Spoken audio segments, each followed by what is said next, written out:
We're talking about July 2021 Vedic Astrology. We have several important shifts, including retrograde cycles. We also have shifts from the signs of Gemini, Cancer, and Leo. We have these oppositions between the signs of Cancer and Capricorn, and then Leo and Aquarius. We also have Mars-Venus conjunction, so there's quite a lot going on. But before I jump into that, go ahead and subscribe to the channel, like the video, and ring the bell to be notified of future videos like this. Also, I have a comprehensive web class that I did that details the important astrology shifts between now and actually October, because we have these retrograde cycles that are happening. We have the lunar nodes in a certain position, and I spent more than an hour talking about each of the 12 zodiac signs, including yours, between now and the middle of October, what you can expect. So this is very deep dive, and it's free. Go ahead and sign up for that. You'll see a link or a card here on this video. Okay, so July 2021, we have the most important things that are just sort of hanging out there, anchoring a lot of our consciousness right now, are the two retrograde planets. Jupiter and Saturn are both fully retrograde now. So when we have Jupiter retrograde, we're really reflecting on our teachings, really pondering the teachers that we followed, the beliefs that we have, and reflecting on them. So it's a great time for study, different kinds of metaphysical studies, recalibrating what inspires you. That's a long-term cycle, again, that lasts until the middle of October, but it's very prominent now. Saturn is also retrograde, which reevaluates our deeper commitments and the things that we're really focusing on. So again, when you combine these two retrograde cycles, Jupiter retrograde reevaluating what we believe in and our purpose and what inspires us, Saturn retrograde what we're committed to and what we're really focused on and concentrating on, you see that it's a great time to really recommit and really concentrate on a course of study, maybe some new studies and interests that inspire you. That is a track that's going to be happening again for the next several months until, into October. But in July, we also have some very interesting transits that are really concentrating and modifying those two cycles. First of all, for most of July through July 20th, we have Mars and Venus in Cancer. So again, Mars and Venus in Cancer bring about a certain amount of passion and a certain amount of sort of conciliation, where we're willing to accommodate our lovers and our compromises and our agreements. Because again, when Venus is in Cancer, when Mars are in Cancer, it's much more about accommodation, willingness to merge boundaries, which is what the sign of Cancer is. But it's also opposite Saturn in Capricorn. So now it's bringing out this tension between Cancer and Capricorn.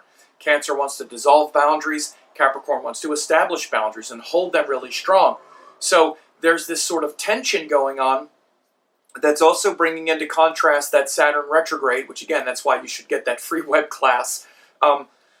And so through the middle of July and into July 20th, actually, this Mars, Venus, and Cancer are going to be interested in accommodating and compromising with our partners and in our agreements. But then Saturn in Capricorn is opposite, going, yeah, but make sure you're not going to regret it. Make sure that you're not giving away too much, right? So you'll feel quite a bit of that.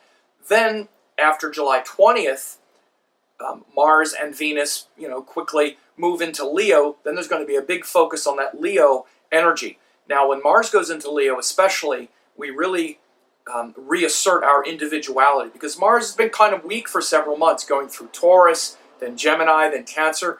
When he goes into Leo, it's like, aha, now I'm back in charge. The general, which is Mars, is on the throne, which is Leo. So with the general on the throne, things can get a little contentious, right? Suddenly we're back in charge. You need to be careful of that backlash of saying, okay, now I'm going to make you pay for all those compromises from last month and all those agreements, right? So you need to be careful of that backlash. It happens when Mars goes into Leo, but it's also going to be opposite that Jupiter in Aquarius. So the best usage of that energy is to align that vision and purpose and courage with that higher vision that I talked about with that Jupiter retrograde. It's been retrograde in Aquarius, where you're really looking to find teachings that allow you to show up in the world in a bigger way, in a way that's more related to service and your universal principles and ideals. So instead of Mars in Leo after July 20th turning you into like a sort of dictator, let it turn you into a warrior for truth, particularly if it allows you to establish a common language for the culture and the world that you want to live in, right?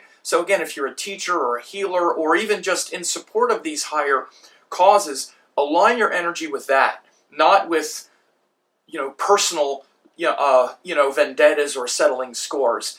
And by the way, that Mars-Venus conjunction in Leo still makes for a lot of passion and things like that. But notice in your personal relationships and whatnot how you're going to want more autonomy, want more freedom, want more, individuality, whereas even a couple weeks earlier, even a few days earlier, when Mars and Venus were in Cancer, it was much more about how lovey-dovey we are. He goes into Leo, now we're ready to go, wait a minute, I didn't mean that, and get all harumphy. Watch that, and instead align your energy with something higher and allow your partners and your individuals around you to also be more individualized as well. So we also have the shift of the Sun moving from Gemini into Cancer. Now it's going to be in Gemini for much of the month, which supports this intellectual approach to life, communication, trying to work things out. Again, so until the 15th, there's going to be that spirit of cooperation around ideas, communication, curiosity, enjoying ourselves.